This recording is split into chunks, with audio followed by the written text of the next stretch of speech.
In this video, Ripley just said some strange things about Jade Cargill. I'll tell you exactly what she said and why they're so strange. But I still want to see this match through because there are a lot of matches where you see talent from both AEW and WWE. They never mix it up and they never share this word circle before, but it's always a dream match, and there are a few rare instances where, like with Adam Copeland or Bryan Danielson, there is a transfer from WWE to AEW or AW. Similarly, there are rare instances where Cody Rhodes, Ethan Page, Jade Cargill, or possibly Ricky STS in the near future, goes from AEW to WWE, and we finally get to witness those dream matches that we've always wondered about. Ever since Jade Cargill joined the WWE, Rhea Ripley has wanted to battle him. The notion of OBS champ, the former WWE Women's Tag Team Champion,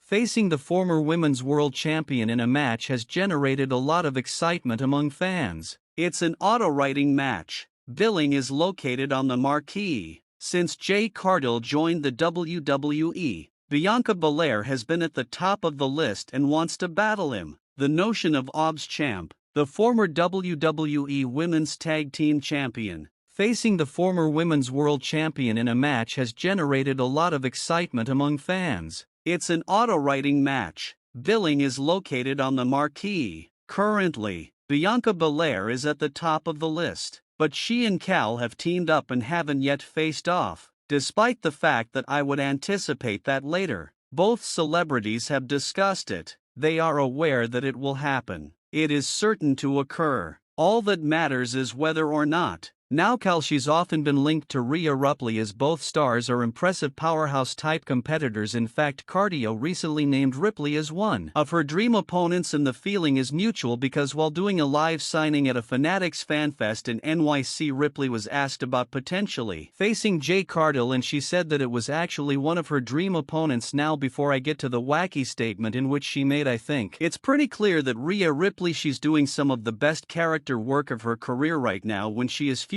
with Liv Morgan and Dominant Mysterio. She's had an up and down type of year in WWE, and a lot of that has not been in her control. Sure, she kicked off the year strong, retained the Women's World Championship over Nia Jax at the Elimination Chamber PL in her home country of Australia. She defeated Becky Lynch to retain her said championship at WrestleMania 40 before have to vacate it due to injury. Now that has led to a resurgence of Liv Morgan and Dominant Mysterio, and even Rhea Ripley, and that first kicked off over the summer because it was at SummerSlam in which Liv Morgan went over Rhea Ripley, and now we are just over a week away from seeing the tag team match, the mixed tag team match that we've all been wanting to see. More on that in a minute. Now let's get to what Jade Cargill had to say, or excuse me, what Rhea Ripley had to say. She said this in the live signing. I saw her just say that I'm one of her dream opponents. To be completely honest, she's one of mine as well. I love big beefy girls going at it. Yes, Ripley said. She had earlier claimed that the card deal was impressive and that a fight between them would be a money match. She was 100% correct. It's a money match that merits watching on pay-per-view. I would even say that this match is deserving of being the main event on pay-per-view.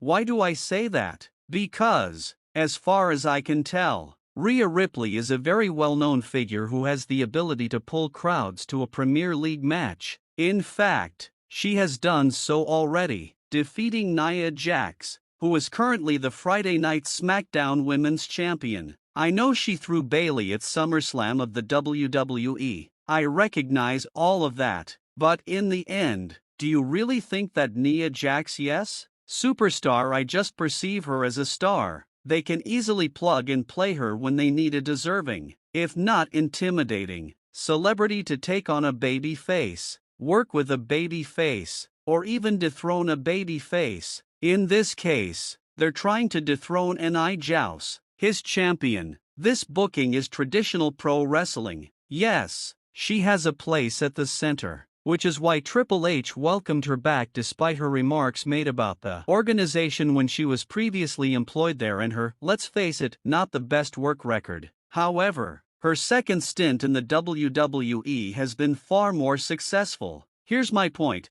If Rhea Ripley can headline a professional league match against Nia Jax, you better believe she came against Jade Cargill. Not only is Jade Cargill more well-known than Nia Jax, but the company has made a big deal out of her from the beginning. From her signing to her making all the media rounds, that was a big deal. They saved her and waited months upon months for people to ask, where is Jade Cargill? Well, they made a big splash and made everything count with Jade Cargill. They've done so ever since she entered the squared circle in a WWE ring at the Royal Rumble, even to the point where they hinted at a match between her and Bianca Belair. Later, they worked the 6-woman tag match against Damage Control, where they teamed up against NA or Naomi at WrestleMania 40. Jade Cargill's show was the talk of the town. Right now, her entrance is among the best in the entire friggin' game. She has the spotlight, she has the nice music, and she watches the smoke. It doesn't matter if you're a fan or a critic.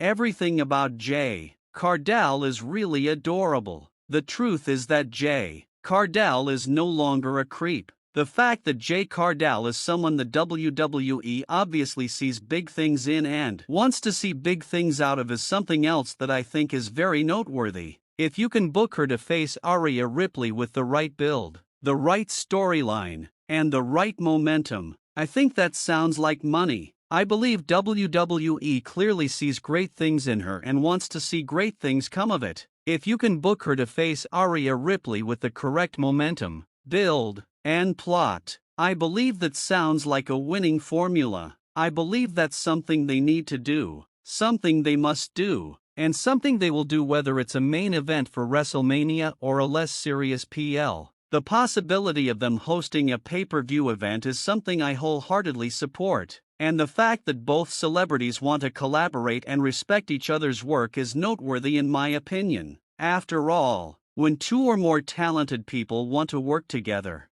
get along well, appreciate each other's styles, and pay attention to each other, I believe that's a surefire recipe for success. That, in my opinion, portends something exceptional, and I believe Rhea Ripley Jade Cargill would undoubtedly be that now, given how well she worked. In less than a week, a minute tag team battle featuring Damon Priest facing off against Lee Morgan and the formidable Mysterio at Bash in Berlin is sure to be entertaining. I adore how they are consistently advancing the plot of this story. Instead of just throwing caution to the wind and going straight into the deep end, we're going to take our time, taking several months to complete this. We're going to drag this out because, even though I could be mistaken, I think Rhea Ripley will win the mixed tag team match because, much like Damian Priest needs a big win, Rhea needs a win. Tell me what you think of her remarks in the comments section below.